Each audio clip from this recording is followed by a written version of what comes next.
Ayan, oh, guys, so nakikita natin lumalabas pa yung mga magagandang energy sa iyong, reading mga kapiksi. Eto guys, nakikita natin na, this is endings and new beginnings guys, kasi magkakaroon ng positive changes sa buhay mo.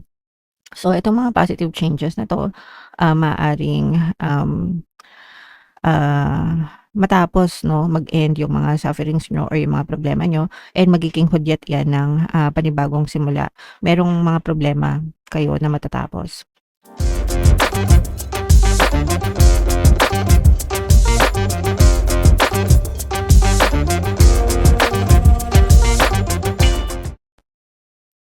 Hello guys, hello Capricorn, welcome back to Pinoy Pixie Tarot. Ang pamagat ng episode natin for tonight is full moon kapalaran para ngayong April to May para sa Capricorn, Sun, Moon, Rising Sign, and Venus. Yung ating full moon guys ngayong April ay sa April 1 mga kapiksi. Tapos yung next na full moon naman natin ay sa May 1. So, ang reading na 'to ay para sa period na 'yan guys, and ang pamagat ng ating full moon ay pink moon, mga kapiksin. So, unahin natin 'tong deck na 'to guys. Ito yung moon message para sa inyo. It's time to take action. So, ito yung time para, umaksyon, kumilos tayo mga kapiksi 'no? Sabi nga natin 'di ba, the best time to take action was yesterday and the next best time is today mga kapiksi. So kung hindi niyo nagawa yung mga dapat niyong gawin or yung mga gusto niyong gawin kahapon or nung nakaraang linggo, nung isang taon or whatever, ngayon na yung pinaka best time 'no, na magsimula ulit kayo and gawin niyo yung mga bagay na, gusto niyo, mga kapiksi. Wag na kayong magpatumpik-tumpik pa, ika nga. And, siyempre guys importante yung pagkilos 'no, kasi yung favorite ko nga na sinasabi sa inyo,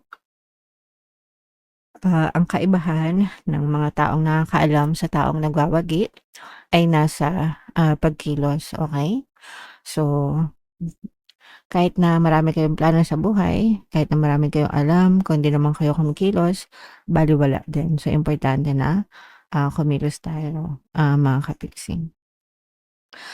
So, attune to the moon guys, don't even think about giving up. Wag na wag susuko guys 'no. Habang may buhay may pag-asa, ika nga, okay. And, dapat inaalis natin sa bokabularyo natin yung pagsuko guys. Additional meaning nitong card na 'to, do your best and be happy with that. So, 'pag kumikilos kayo guys, kailangan ginagawa natin yung best natin and kailangan and maging masaya tayo 'no, na ginawa natin yung, best natin. And kapag ginawa niyo yung best niyo guys 'no, kailangan sinasabayan niyo ng positibong mental diet para makita niyo rin yung, positive result, guys noong, ginagawa niyo. Hindi puwedeng kumikilos kayo guys, ginagawa niyo yung best niyo, pero nega naman kayo. Hindi puwedeng gano'n kasi negative din yung magiging resulta nun. So, dapat 'pag kumikilos kayo and ginagawa niyo yung best niyo, dapat positive din kayo, mga kapiksi, okey? Avoid being brash right now, wag kayong masyadong magpadalos-dalos. Wag kayong mag-panic guys 'no.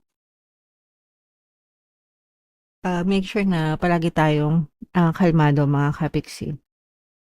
And for some of you guys, you need a 12-month plan.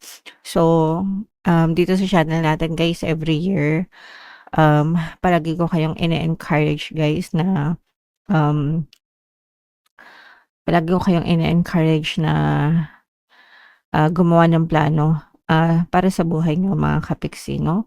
So, kung hindi pa kayo nakakapagplano guys, nasa first quarter pa lang tayo, papasok pa lang tayo ng second quarter. So, kung hindi niyo nagawa ng first quarter, magplano na kayo ngayong second quarter, hindi pa huli ang lahat. Mahaba-haba pa yung 2026 guys 'no. So, gawin niyo na, planuhin niyo na yung mga dapat niyong planuhin, gawin niyo na yung mga dapat niyong, gawin, Capricorn, okey? Alright, so yan yung moon message para sa inyo mga kapiksi. Comment down below if naka-resonate kayo. So, shuffle natin 'to guys, hanapin natin yung energy ng moon at saka yung energy ng, Capricorn. Habang sinu-shuffle ko 'to, panoorin niyo muna yung video natin regarding sa ating paano mag-manifest ng abundance video course. Kapiksi, sawa ka na ba sa mga struggles at hirap sa buhay mo?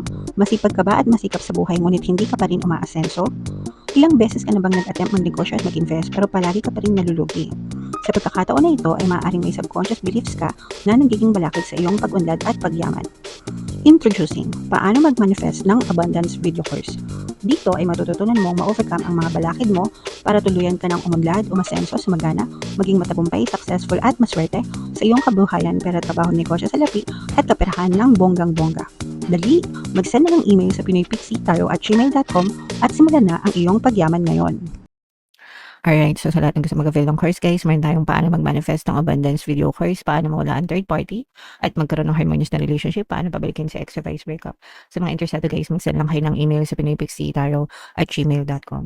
And sa mga naghahanap ng pampaswerte guys, meron tayong money shaker jars. Ito yung sample nun mga kapixie, no? Tsaka itong mga bracelets. So sa mga interesado guys, ito yung WhatsApp number ko, i-chat nyo lang ako guys. So, Capricorn kayo represent ng King of Pens. Ito yung ating moon energy mga kapixie. Huwag na kayo magpahuli guys sa money shaker jars. Dumadami na yung success stories niyan. So, this is both positive and negative. Mayroon ditong presence ng another fire sign, Aries, Leo, Sagittarius, air sign, Aquarius, Gemini, Libra. For some of you guys, maaaring may ganyang element kayo sa iyong natal chart. Sorry. Or you may be dealing with other signs na may ganyan sa kanilang natal chart. Ito guys, nakikita natin na for some of you, medyo nai-stress kayo. Or may mga stressful or toxic na tao, bagay, sitwasyon na pinagdadaan kayo. Pero, makakamit mo rin ang justice dito, mga kapiksi, no? Makakamit mo rin yung tamang hustisya kung kayo ay nabibiktima. So, importante guys na kung nasa tama kayo, lumaban kayo sa mapayapang paraan mga kapiksi, hindi yung laban na nakikipagsigawan or whatever guys, no? Kailangan kapag ka merong nang mamaliit sa inyo or nang bubuli sa inyo or nang hahamak sa inyo, no? You fight for yourself mga kapiksi, no? Wag mong hayaan na apak-apakan kayo mga kapiksi, and gawin mo yun sa rightful manner, ika nga, dun sa tamang paraan. Be confident, and kung kailangan mo ng proper channeling, di ba?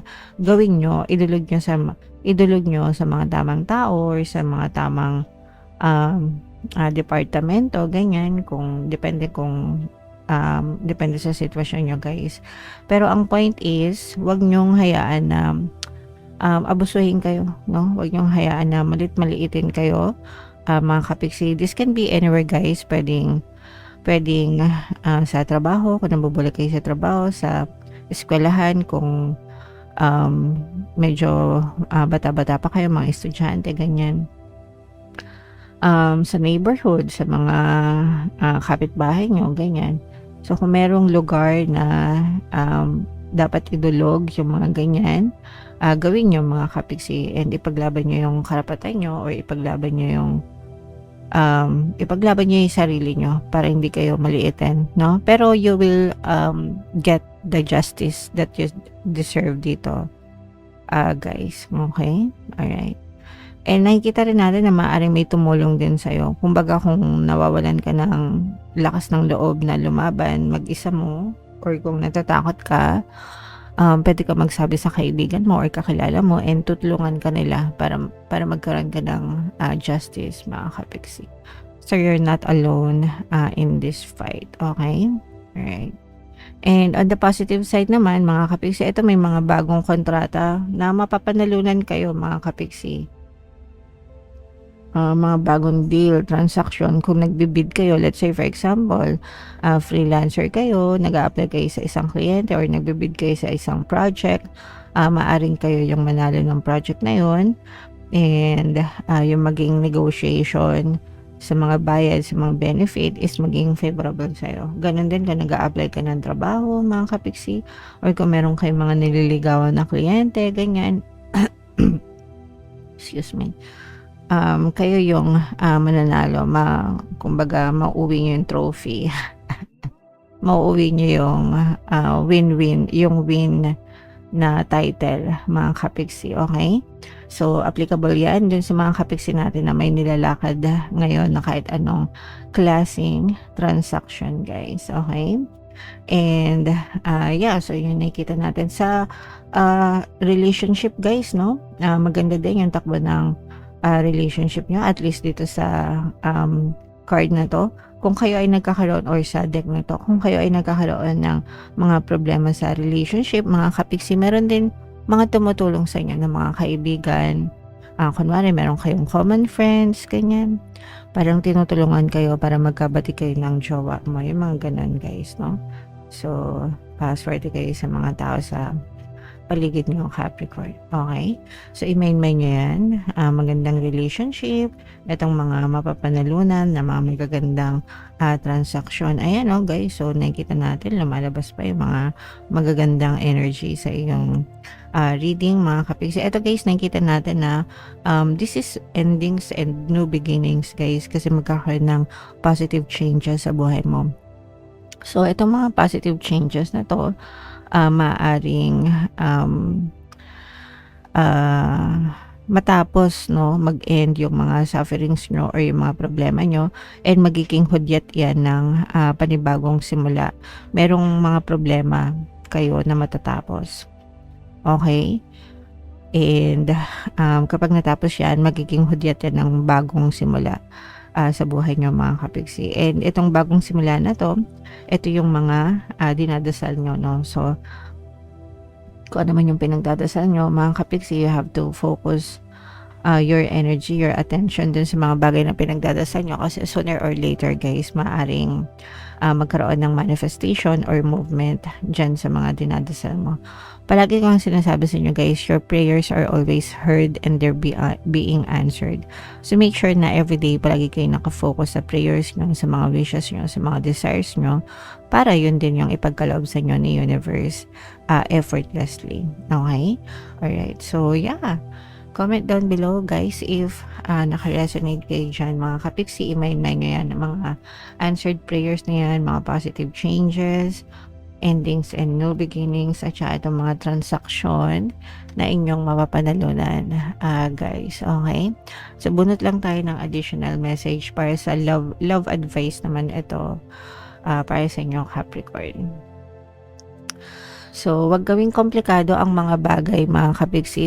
Dalawa lang yan. It's either mahal nyo, or mahal kayo, or hindi nyo na mahal, or hindi na nila kayo mahal. Okay? So, yun lang dapat yung checklist. Wala nang iba. Pag mahal, edi stay. Pag hindi mahal, edi bye-bye. Okay? Nagkakaroon lang yan ng complications kapag gusto mo pa, pero ayaw na ng isang person. Pero kapag ganun, guys, kasi sabi nga, diba, it takes two to tango. Sa isang relationship, dapat parehas kayong nagmamahalan. Mahal mo and mahal ka. Kung isa na lang yung nagmamahal, hindi yun enough para magpatuloy yung relationship, mga kapiksi. Pwedeng mag-drag, no, for a few months or years, no? Pero mauubos yan, guys. Mauubos yan kapag walang reciprocation na natatanggap, and sooner or later, maaring maghiwalay din or masira din yung relationship. So, kung nandun pa lang kayo sa early stages na umaayaw na, umayaw na rin kayo. Ito yung practical na lang, guys, no? Practical na advice lang, guys. Kasi wag natin gawing komplikado para hindi kayo mahirapan, mga kapiksi. Okay? Alright, so yeah, comment down below, guys, if feeling nyo naka-resonate kayo dyan, mga kapiksi. And yung mga magaganda dito, i-main-main nyo na sa comment section. For more tarot readings, ito yung playlist nyo. Tanong mo yung ating success stories ng paano mag-manifest ng abundance video course. Panoorin nyo itong video natin, guys, about money shaker jars. Thank you for liking, sharing, and subscribing. See you next time, guys. I love you all. Have a nice day. Bye-bye.